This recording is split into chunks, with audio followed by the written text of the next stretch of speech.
Welcome back to episode 124 of Sold with Updike Pugh, and this is the second segment today. Yep, and it is a really great one. I feel like given today's market and how everybody is relocating to Dallas, it is great to know your neighborhoods because it's indicative of what your lifestyle will be once you're inside the home. Mm-hmm. What's your first one? Well, the first one we're going to talk about today is downtown Dallas. And downtown Dallas, over the course of the last 20 years, has become one of the most walkable areas in our city. It is. And when I first moved to Dallas from San Antonio, I actually moved into the inner urban building because I wanted to go from a suburb neighborhood into a loft. And I chose an urban building because it had a grocery store. The grocery store is long gone, but in its place is a really amazing gym called the Star. And it actually is so close to the new AT&T stadium or AT&T pavilion. Mm-hmm. It's amazing what they have done down there these days. It really is. And the way our downtown is defined is really, really great. And it is totally walkable from one end to the other.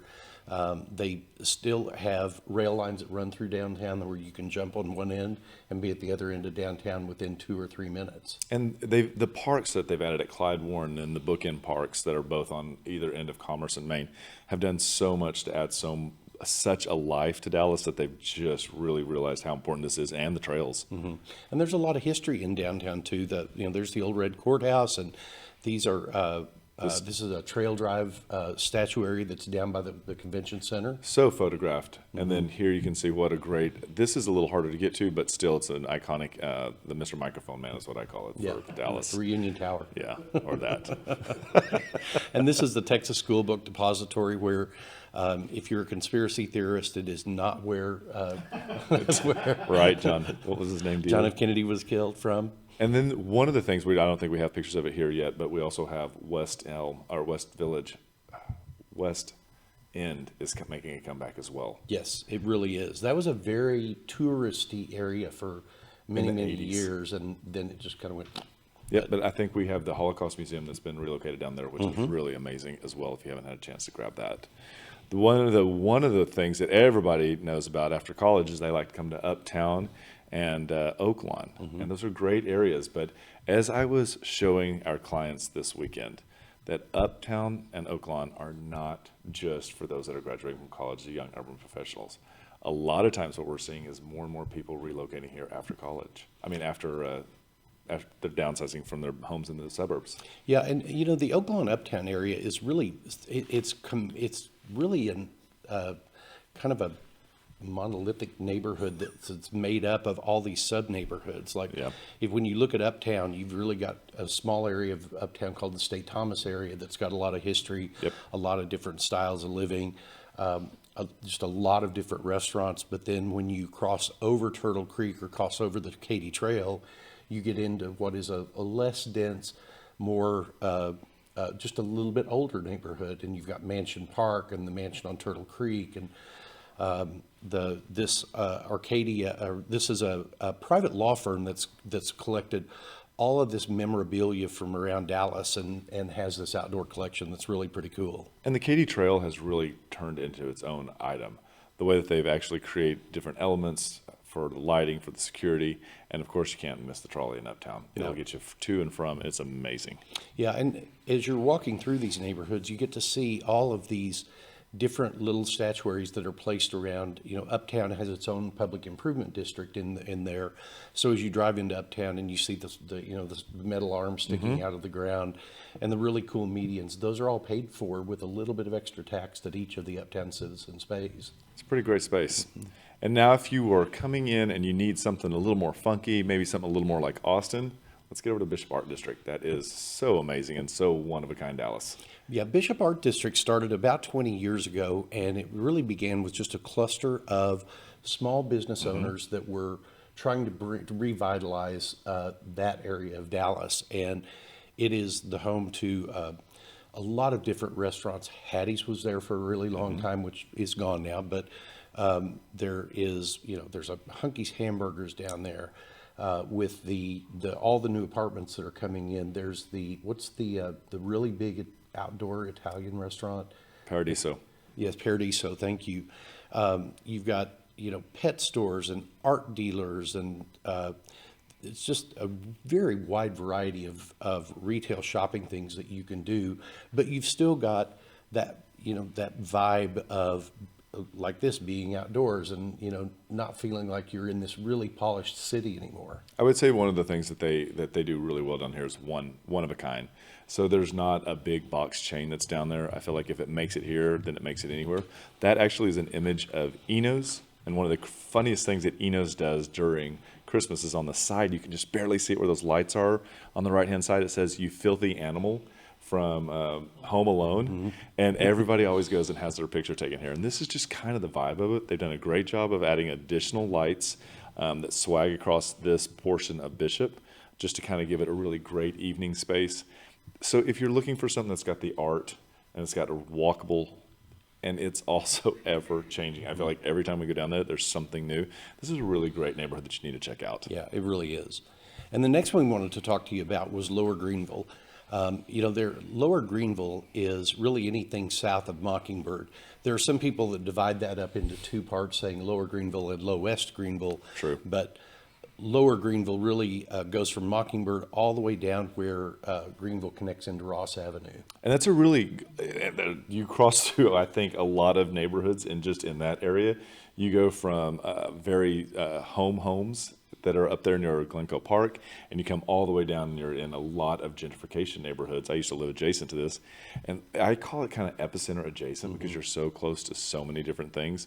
We probably wouldn't have been talking about Lowest Greenville 7 or 8 years ago, but because of the way they've changed some of the zoning and changed the way the flow of those streets, and then added a couple anchor Trader Joe's and I guess we'd say Wells Fargo, it's really changed the pattern and the demographics of that area. It really has, and there are really lots of little commercial areas as you come down through what is just a really big residential area, and some of those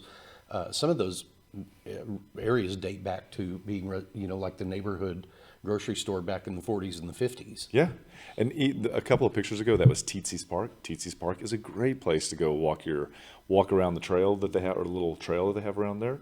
I know that they have boot camps in the morning, and I do believe there's a lot of pickup basketball games as well in that area. There really are. So the next area that we wanted to talk about is one that is adjacent to downtown, and it's called Deep Ellum. And Deep Ellum is another neighborhood that just has a very rich historic past with the city of Dallas. Absolutely. If you were here in the 80s, then you were in Deep Ellum because it had music. Whether it was an after-hours dance club or you were going to the green room to listen to Edie Brickell, this had it for you. And even today, they kind of keep that up with the Bomb Factory, where we went and saw Sturgill Simpson. And we've been multiple times down there. It is a great venue, and I think that one of the things Dallas has gotten right is by adding the requirement for more restaurants in this area. So it's a really great place to be able to spend an entire evening. And again, art is one of the main themes in this area. Lots of independent galleries here with lots of outdoor statuary, like what's it called, the Music Man, I believe? That's the Walking Man. The Walking Man, thank you. And there's a Deep Ellum transit station there, which gets you in and out very, very easily. It's unique to that because of that. And, this is one of the areas of town where the city of Dallas has designated specific Uber pickup and drop-off points. Yep. So there's no more of that standing on the street and wondering, oh, is that mine? Is that mine? Is that mine? But you'll have to walk a half a block out of the way to a little bit less busy side street to be able to get your Uber. But it's everybody knows where to go. Yep. And the other thing, too, is it ends in Fair Park. And one of the great traditions that we have in the fall here is the Texas OU, or as this weekend I was told by clients, it's the OU Texas. I guess it depends on what side of the coin you're on. River you're from, but it's a great place, and it really has just done so much. And it's got a great, it's one of those places that you will really enjoy. It really is. And one of the last things I wanted to say about that is the Deep Ellum Arts Festival, which was canceled last year. It is been rescheduled this year. They usually have it in the springtime, and it's been moved to October this year. So that'll be fine. Really excited about that. Oh, that's great. That's great. We also used to work out at a gym here, Hit Fit. Psycho Gym. Years and years ago. It was the first time I ever got involved in a Hit Fit. That high intensity of interval training. It was amazing. Great shape, but it was a beat down on that. Yeah, 5 a.m. Those were rough workouts. And the last one we're going to talk about? The last one we're going to talk about is the city of Addison. City of Addison with Vitruvian Park that they developed about 15 years ago, and all of the residential living around it. They've got a great mixture of owned residences and rental residences, and you have such the row of restaurants to choose from as you go up and down Beltline Road. Addison Circle is one of the only areas outside of 635 that has actually done that, or that first. I think Legacy is also now like that, but it's done a great job with also their fairs and their parks that they have in the spring. I know that I did an MS walk probably 8 Right years there ago. at Vitruvian Park, I'll bet. Yeah. I think I did that same one. And it's amazing. They have Mary tons Kay of them. headquarters are right there. It's a really good, again, demographics. I think everybody would feel at home in this area. There's plenty to do and great access to the highways. Yes. So my favorite restaurant right along there is Kenny's Woodfire Grill. Why? And I'm going to guess. If I could write, I wish I could have written down why he's going to say before he said. 1, 2, 3. Popovers. It's the popovers. They're amazing there. And if you're not into popovers, Kenny's Woodfire Grill is also, I think, the only restaurant that I have ever seen that has Grey Goose vodka on tap. It's at like 33 degrees. It's It is pressed out of a tap. It's so dangerous. It is, well, dangerous wasn't the word. I was thinking more like fantastic or good or wonderful or. So Kenny's is a great place. They have amazing, amazing food. A popover lands on the plate in front of you. It's like chips and salsa, Yeah. but it's what their little calling card is. And they do a really interesting thing where they have really dark screens on the outside of the building. So you don't really realize how bright it is outside. And then the martini swings by. Yeah. Kind of lose time in there. You don't realize that it's 4 o'clock until you walk out. You're like, whoa, it's so bright out here.